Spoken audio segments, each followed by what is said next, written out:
Sabe, essa é a parte da história que nem sempre a gente leva em consideração. Os gigantes não cairão do nada, as muralhas não cairão do nada, as tempestades não cessarão do nada, os ataques não cessarão do nada. Pastor, o que eu preciso fazer então?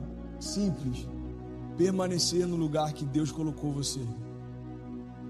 Deus te deu uma família, então não importa o que se levante contra, irmão, continue no lugar que Deus colocou você. Deus te deu um ministério, Deus te deu uma empresa, Deus te deu um business, Deus te deu uma visão, Deus te deu uma ideia.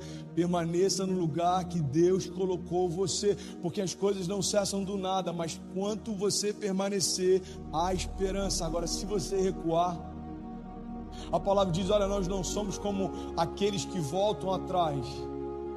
Nós colocamos a mão no arado e certamente permaneceremos de pé, porque Deus é por nós e vai se cumprir o que Ele prometeu. Agora a gente precisa crer e confiar e descansar e permanecer. Eu não sei se faz sentido para alguém aqui, ou se faz sentido para alguém aqui, mas eu sei que em algum momento da tua história essa mensagem pode fazer todo sentido.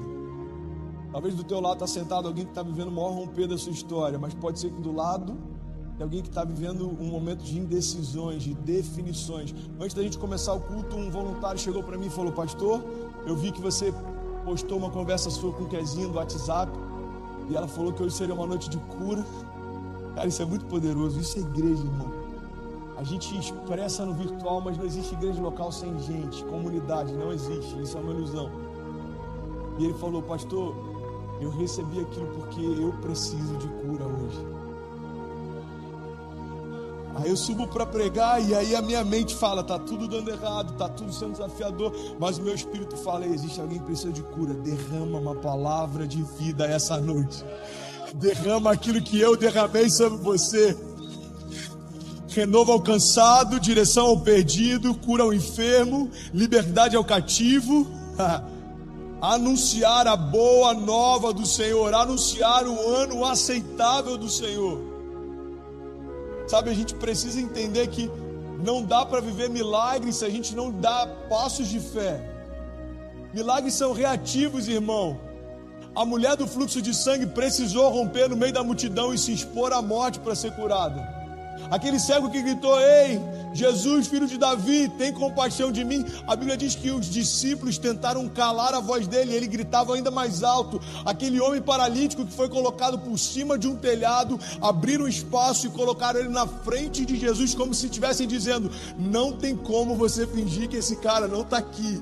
Ele precisou viver, ele viveu milagres, mas ele precisou dar passos de fé. Homens que iam atrás de Jesus, multidões que enfrentavam o sol, enfrentavam a fome, enfrentavam desafios. Jesus está do outro lado do rio, as pessoas atravessavam. Jesus agora está indo para tal cidade, as multidões seguiam. Por quê? Porque para viver milagres, você precisa dar passos de fé. Uma fé ativa libera milagres reativos. Uma fé ativa libera o sobrenatural. Você dá um passo, o céu se move. Você dá um passo, o céu se move. Pastor, e se eu ficar onde eu estou? Irmão, tem uma historinha, eu já contei ela aqui. Você deve ter ouvido em algum lugar. Alguém está recebendo algo de Deus essa noite? A historinha do muro. O cara está no muro, vocês estão recebendo? Glória a Deus, que bom que vocês estão aqui. O cara está em cima do muro. E ele começa a ficar intrigado porque do lado do céu está Jesus e os anjos falando, ei, vem para cá, cara, vem para cá, sai daí, vem para cá. E do outro lado ele olha, está Satanás e os seus demônios lá completamente apáticos. E depois de um tempo ele começa a ficar incomodado, ele vira para Satanás e fala, ei, do lado do céu eles estão aqui fazendo de tudo para que eu possa ir para lá, e por que vocês não estão preocupados? Ele falou assim, porque eu sou o dono do muro. Você já está onde eu desejava que você estivesse. Entenda isso, irmão, em nome de Jesus. Não há neutralidade no reino. Omissão também é uma posição. Então viver apático em relação às suas promessas é como viver sem promessa alguma. Viver apático em relação ao teu chamado é como viver sem chamado nenhum. Viver apático em relação ao que Deus prometeu é como se Deus não tivesse prometido nada. Essa é a noite, irmão, da gente chegar para Deus e falar: Deus, me desculpa se eu olhei para os gigantes mais do que eu olhei para você. Me desculpa se eu olhei para os problemas mais do que eu olhei para a promessa. Hoje é a noite da gente ressignificar algumas coisas. Da gente não só falar da boca para fora, mas a gente crer: se Deus é por nós, quem será contra nós? Irmão, quantas coisas a gente enfrentou essa semana?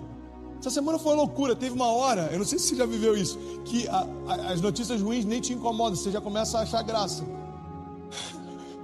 Aí a pessoa fala assim: você tá rindo? Sei lá, deve ser de nervoso, irmão, porque eu nem perguntei mais, só não tem mais nada que pudesse acontecer, porque acontecia. Aí teve o lance do bombeiro, aí não, aqui a gente vai resolver, agora tem negócio do permit, a gente vai resolver, agora tem negócio não sei o que, vai resolver. Aí chega hoje, eu estou numa reunião com pastores de 20 países diferentes, eu comentei com vocês há um tempo atrás que teria essa reunião, aí daqui a pouco chega a notícia: olha, cortaram a luz da igreja. Eu falei: sangue de Jesus.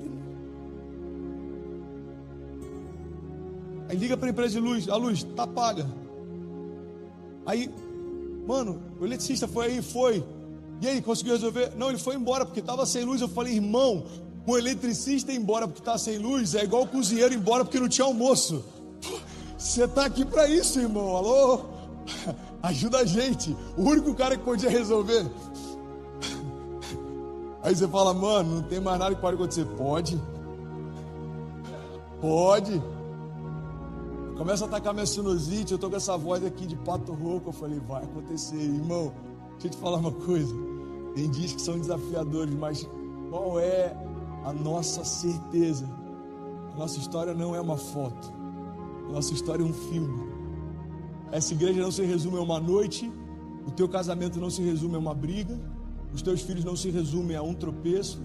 A tua empresa não se resume a um momento difícil.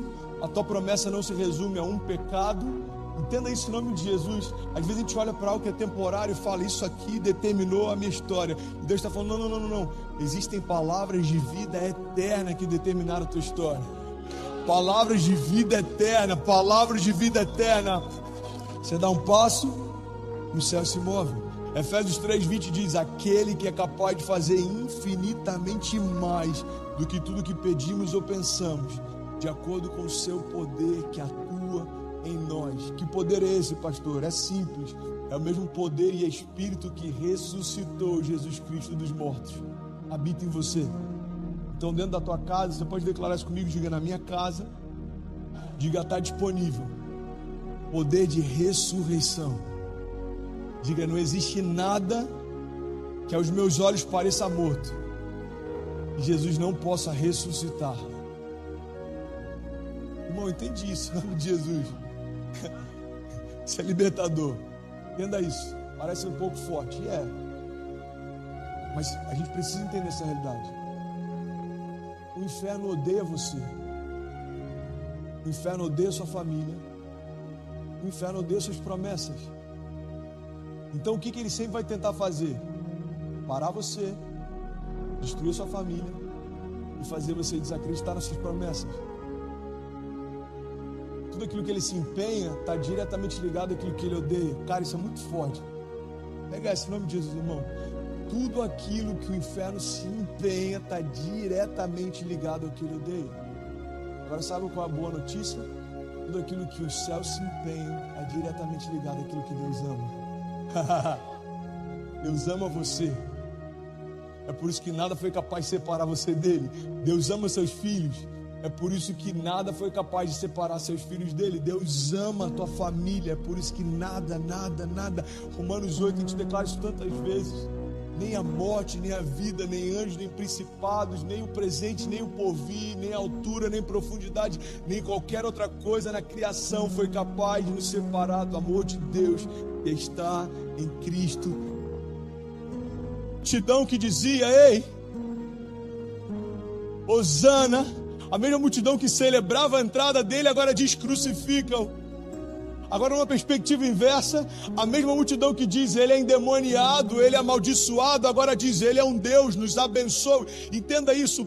Pastor, o que você quer compartilhar? Eu quero deixar um princípio claro. Não se mova pela multidão, Não se mova pelo que dizem, não se mova pelo que pensam, não se mova pelo que os seus olhos tentam te dizer. Por quê? Porque nós não caminhamos pelo que vemos, caminhamos pelo que cremos. A palavra de Deus continua sendo a base segura para construirmos os nossos dias.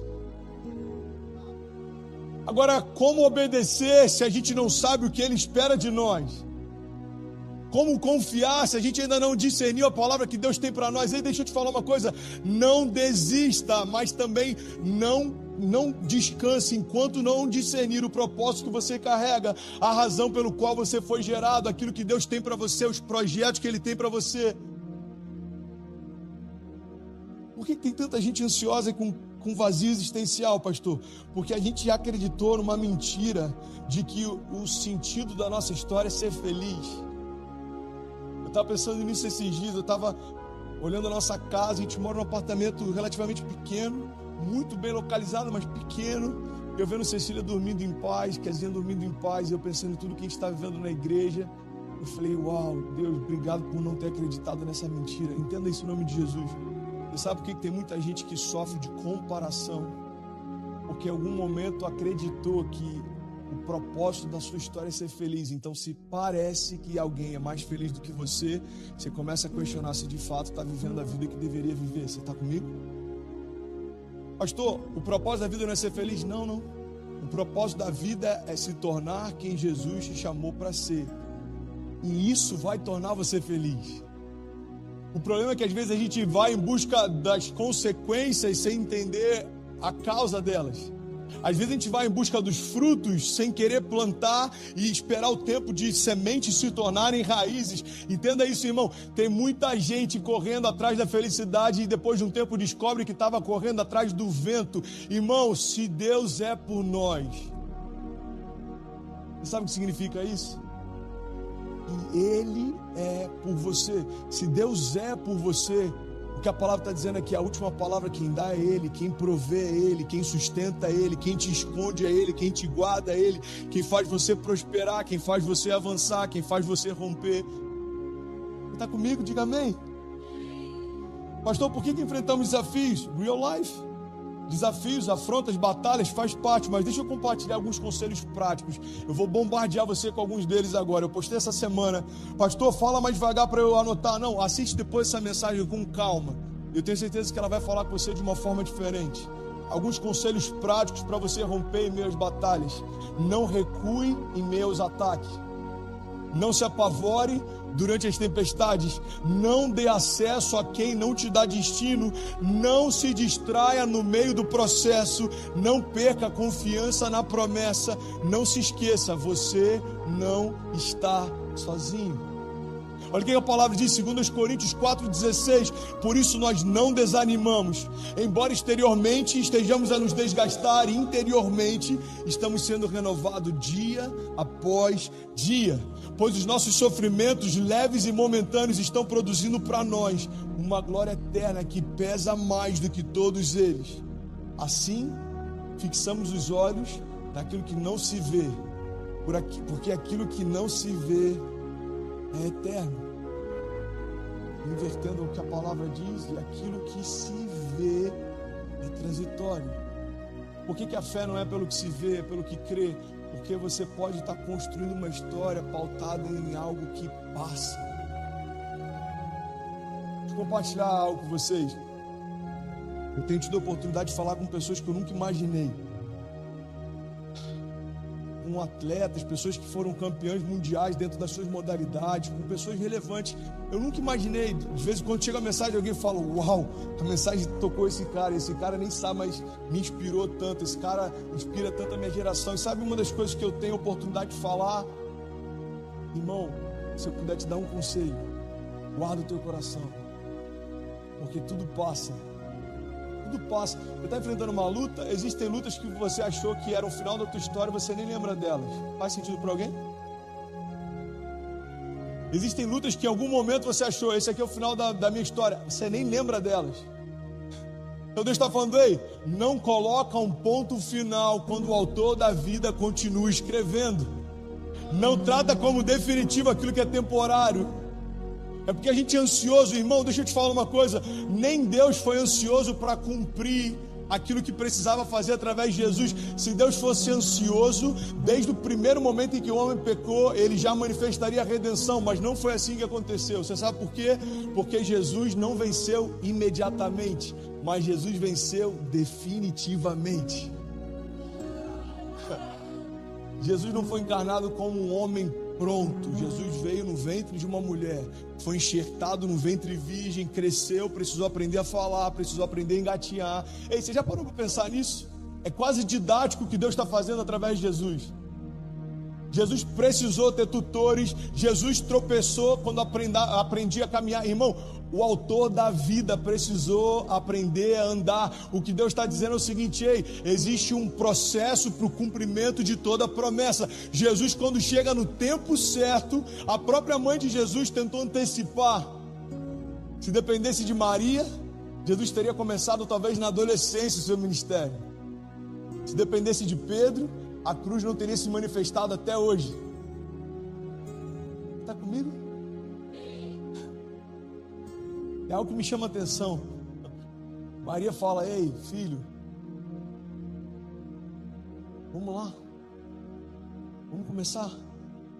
Eu fico imaginando, Maria já devia estar assim: eu carrego no meu ventre o verbo da vida. Uau, eu estou ansiosa para ver milagres. E Jesus imagina, eu tô viajando aqui, ok? Deixa eu te levar para um lugar. 15 anos de idade, um homem coxo, Jesus voltando lá da escola, ou seja, de onde ele está voltando. E Maria: filho, vai, ninguém está vendo, rapidinho.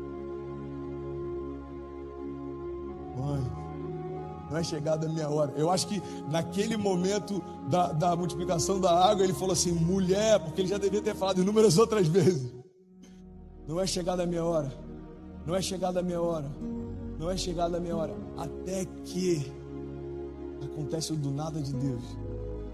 Irmão, eu sou apaixonado pelo do nada de Deus. Tem um vídeo no meu canal que eu falo sobre isso. Eu estava lá em BH e me chamaram para uma entrevista lá no canal da nossa igreja, da Rede Super. E aí a entrevistadora falou: fala um pouco sobre essa questão de pessoas que estão crescendo em influência, novos pastores, a nova geração. Fala um pouco sobre isso. Eu falei: sabe, eu acho interessante. As pessoas não me conheciam. Então, por exemplo, quem está vindo pela primeira vez, talvez você nunca me ouviu pregar. Aí daqui a 2 semanas, 6 meses, você vai olhar e falar: como assim? Tem 5.000 pessoas na igreja? Amém? Você está comigo? Como assim? O que tinha de membros agora tem de kids. Aí o que a gente pensa? Uau, do nada a igreja explodiu. Alguém olha para a tua casa e fala: uau, do nada eles prosperaram. Alguém viu o teu ministério rompendo e fala: uau, do nada. Irmão, deixa eu te falar, de repente para Deus leva muito tempo para acontecer. Do nada se tornou visível aquilo que em secreto já está sendo gerado há muito tempo. Do nada, aplauda ele mais que forte você puder. Do nada foi colocado para fora aquilo que há muito tempo já é uma realidade dentro. Então o que Deus está falando para a gente é o seguinte: ei, aquietai-vos e sabei que eu sou Deus. Eu estou gerando algo dentro de você. Não se preocupa, não tenha pressa, não fique ansioso, porque do nada tudo vai mudar. Você está comigo? Diga amém.